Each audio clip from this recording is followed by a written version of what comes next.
an advice given based on a real story.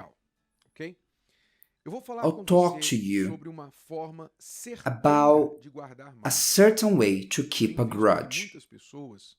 I have seen many people falling into this trap, this banana peel, so to speak, because they do not realize what they are doing is a clear path to keep grudges and is totally ineffective. In other words, they will not gain anything from their actions. They will only harm themselves.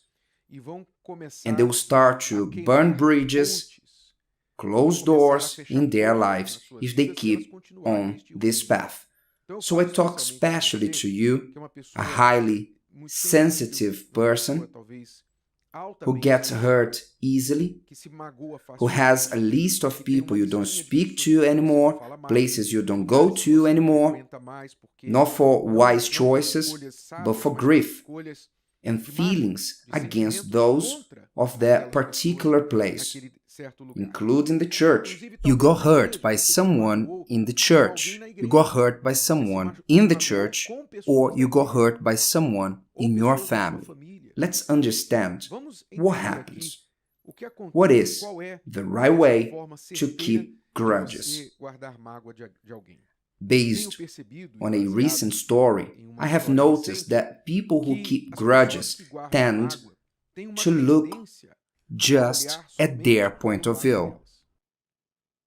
When you look just from your point of view, that is, when you do not consider the reasons why the person did to you what hurt you, this is a guaranteed way for you to keep grudges, because it makes you think only about your reasons and ignore the other person's, whether they are justifiable or not.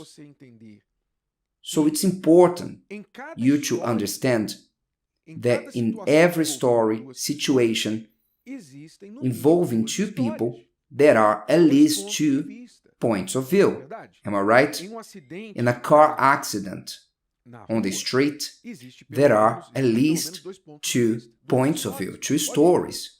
You can speak to the witnesses of a car accident who saw the same accident from different points of view, and they will speak about different things. And if you speak to those involved in the car accident, even different, more different points of view.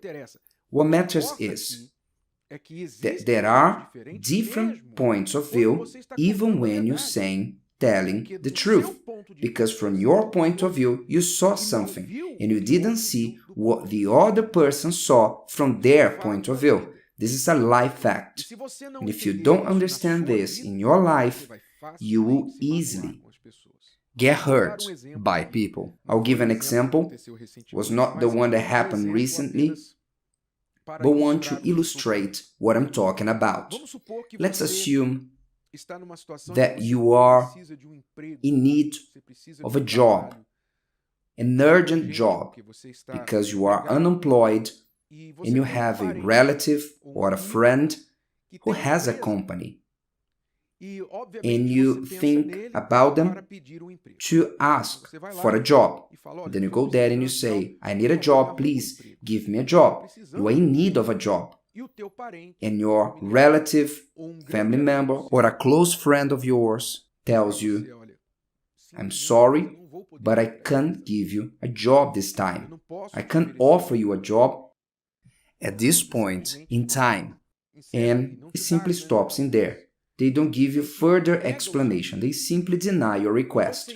So, looking only from your point of view, you keep grudges against that relative. You say, when I needed you the most, you didn't help me. When I needed you the most, you closed the door. It's okay, no problem. That's it. You act as if the person had an obligation to give you the job. Okay, but you don't think about why the person denied this help or opportunity to you. So you keep grudges and you say it's okay just for the sake of saying it, but in the heart it's all bad. Then you blacklist this person and avoid them from now on. This person died to you, so to speak, just because they didn't give you a job when you needed. You are only considering your side. You do not think there's another side of this story. Why the other person, the relative, didn't give you the job? Why would that be? There can be many reasons. It can be that that person was in a financial situation that's so hard, so tough for their company that they could increase the number of employees to hire you. Maybe to hire you, we'll have to send someone away to fire someone who needed the job more than you needed. Let's say that they were sick or a single mother, they were treating cancer, they needed the job more than you needed. And that's why they couldn't offer that job opportunity. Who knows, maybe your family member had a long history of bad employees and it led the company to bankruptcy. Even before your request came up, they decided to never hire family members, in other words, hiring people out of emotion. I don't know, just coming up with reasons why. But now you can see how it could be another side to the same story. And if you were on the other side, going through what the other person is going through, maybe you would take the same decision and you would also deny the job. So I see that people who are hurt quickly have difficulty seeing the other side, but very easily get stuck with their own reasons. So they get stuck with their own reasons, they keep on listening to those reasons in their mind like a broken record.